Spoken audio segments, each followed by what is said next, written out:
Welcome. Now today what we're doing is we're going to look at how I'm tracking all my reading. I actually talked about this in my keywords. I don't know what's this stuff. How I was doing it and I was tracking it in the back of my notebook over here. All right, I actually started that. Oh, missed a letter. Right there, you can see I had tracked it. And the truth was, it just wasn't working. So we switched it over. What you see here up on my screen now is Airtable. I'm just going to talk about, again, how I'm doing it so that you can see. And for those that say, Curtis, you're always iPad, I just don't have enough cameras in the room on my desk to do it with an iPad. That's why you see my Mac right now, because I just needed my camera and everything to be set up like this today for this recording. So let's dig in to what I'm doing, how I'm tracking my keywording, my notebook, my reading notes, so that I can find them all later. Now, first up, let me say I've got, you can probably see it just barely over my shoulder here. I've got books to process on my thing there. So I'm reading one book. I'm reading The God Delusion by Richard Dawkins. And when I've done that, I will actually process, what's it called? I'd rather be reading, I don't know, so a book about reading. I think it's called I'd Rather Be Reading. That's over on my chair behind me. I'll take any of the quotes. I'll go back through. I've clipped and folded pages and kind of marked out what I want to make note of. And so I'll process that and add it into my notebook, and then I'll add, anything else that's in that pile later as well. But once I'm done, you can see as I look at my notebook here, I'm going to start cataloging Talking to Strangers. And what I really do is I just read through it and I say, okay, so this line right here talks about lying. So I'm going to, I've only done this on the iPad. So how do we find? It's an interesting thing. So on the iPad, it makes it really easy to find. How do we search? Let's go Command F. Look at that. Liar. Nope. Lying. Nope. Bullying is coming up because it's got lying on the end. No. So let's enter a new record. Seriously, I don't know why I did this now on here because I don't know how to do it. I don't want to add a new column. I want to add a new row. So I've got a lot.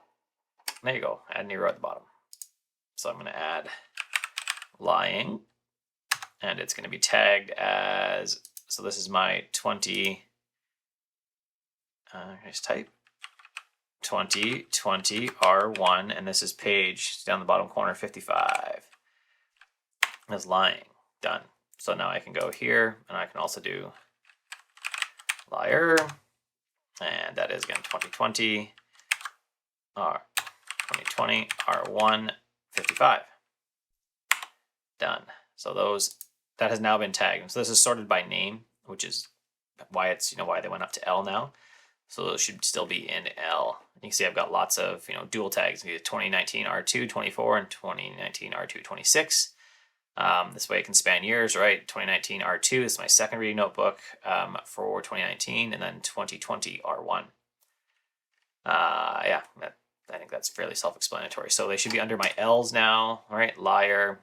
Lying. Oh, see now capital L didn't show up. 2020 R155. Why did it make two? I don't know. So I usually do this on my iPad. Right, so I have marijuana in there. So then I just would read through the next thing, right? Puzzle number 2 is that meeting a stranger can sometimes make us worse at making sense of that person than not meeting them. So maybe I'll look up, you'll find is right up here. Stranger. Nope, stranger's not in there. So I'll scroll down to the bottom again. It's actually easier on your iPad. I'm going to go stranger. This is, again, 2020 R1 55. Why does it do this? 2020 R1 55. This actually looks harder. This has been harder so far on my Mac than it has been on my iPad. Anyway. And so that's really all I do is I go through here and I catalog all of this. So I have two. This is where this one right here, you can see in my second feed is where I'm at. So this is like my notes on Richard Dawkins' book. And this is where I've cataloged up to. So I've cataloged the first 55-ish pages of this, and I'll actually finish off this page. And that way I can look through here and be like, okay, like if I want to look up, what are we going to say? Let's say, I'm going to see here. So value. So value is right there. So I can look up and say, like, where are the occurrences of this? It's in 2019, R2, 25, and 26. So I can actually, 2019 and 2020 book are actually the same thing. So for reasons that I won't do again. But 29, so 25 and 26. So I can go back to 25 and I could look on this page and find where value is cited, right? Yeah. And then I could go to 26 and find it as well, right? And I can read it across. So in this book, I can even say, like, what book is this in? I can go back to the beginning and I can tell you, like, that means 20. So that means it's Leaders Eat Last, that book, right? Page 22, page 30.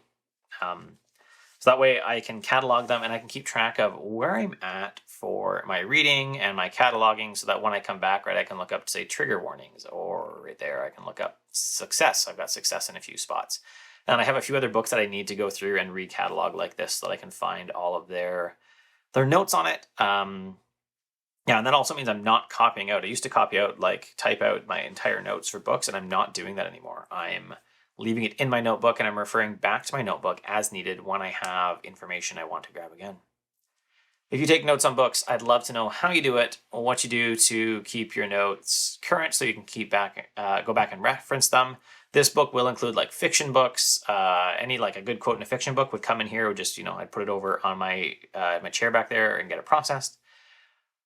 And that's what I'm doing. I'd love to know what you do, because like I said, writing my index in the back just wasn't working.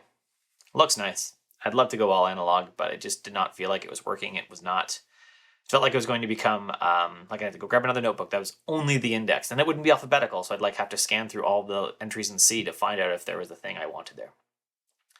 Thanks for watching. If you liked the video, you can give me a thumbs up below. If you loved it, you can subscribe. Never hit the bell, because you got better things to do, like go read or go do something else. Hang out with your kids. It's probably better than waiting for notification from me. Have a wonderful day.